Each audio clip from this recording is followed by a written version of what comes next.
नमस्कार मंडळी, स्वागत आहे तुमचं मोरे त्यांच्या रेसिपी चॅनल मध्ये।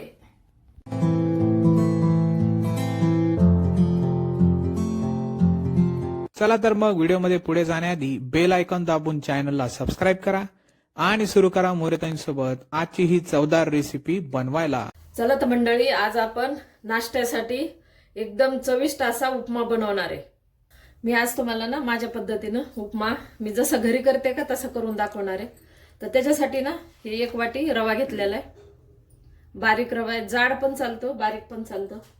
1 वाटी रवा घेतला, हिरवी मिरची घेतले, कांदा घेतला, कढीपत्ता, कोथिंबीर, टोमॅटो, शेंगदाणे आणि वाटाणे।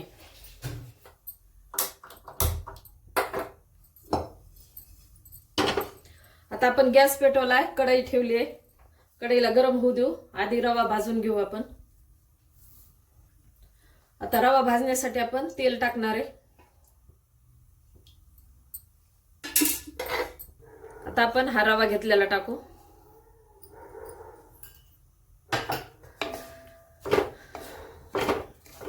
तेला ना छान असा वास सुटेपर्यंत आपल्याला रव्याला भाजून घ्यायचे, मस्त खमंग भाजायचा रवा। म्हणजे मग जेव्हा आपण खमंग भाजतो का तेव्हा मस्त उपमा पण छान लागतो। हे रवा एकदम मस्त असा भाजलाय, खमंग असा भाजायचा। आणि भाजायला ना रवा भाजायला एकदम जाड बुडाची कढई घ्यायची, म्हणजे उपमा करायला जाड बुडाची कढई घ्यायची, म्हणजे मग रवा एकदम कमी गॅसवर इतका मस्त भाजतो।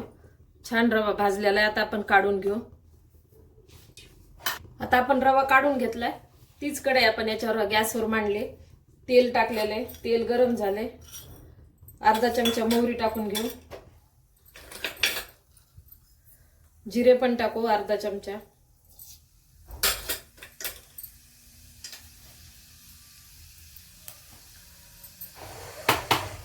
जिरे मोहरी तडतडली, कढीपत्ता टाकू,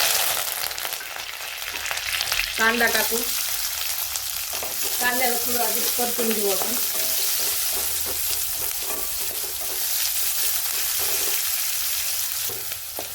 कांदा थोडा परतलाय, आपण मिरची टाकू।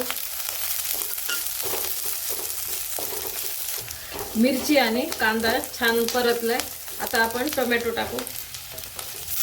टोमॅटोला बी चांगलं मऊ होऊ देऊ। मी ना कांदा परतताना ना थोडंसं मीठ टाकलं बरं का, म्हणजे मिठाने ना लगेच म्हणजे कलर बदलतो आणि सॉफ्ट होते कांदा टोमॅटो पण सॉफ्ट झाले। आता आपण वाटाणे आणि शेंगदाणे असे भाजून मस्त त्याचे पूर्ण पाकळ्या करून घेतले, म्हणजे एका शेंगदाण्याचे 2 भाग केलेले। तसे पण टाकू शकता, पण एकदम छान दिसायला छान आणि खायला छान लागते। आता आपण हळद टाकून घेऊ आणि चवीनुसार मीठ टाकू, थोडंसं आधी पण टाकलेलं आहे। कोथिंबीर,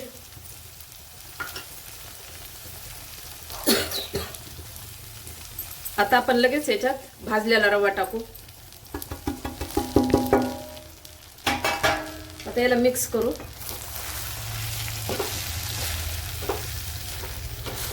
आता याला ना सगळ्या मसाल्यामध्ये आपण रवा ना पूर्ण मिक्स करून घेतलाय। आता आपण पाणी टाकू। पाणी पण मी गरम केलंय, थंड पाणी नाही टाकायचं, गरम पाणी केलेलं आहे ते टाकू। आणि याला पटकन मिक्स करून घ्यायचं, गुठळ्या होऊ द्यायच्या नाही।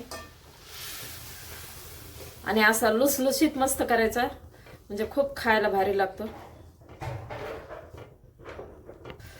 हे पहा किती मस्त झालाय, अजिबात त्याच्यात गिठुळी वगैरे काही नाहीये, छान झालाय।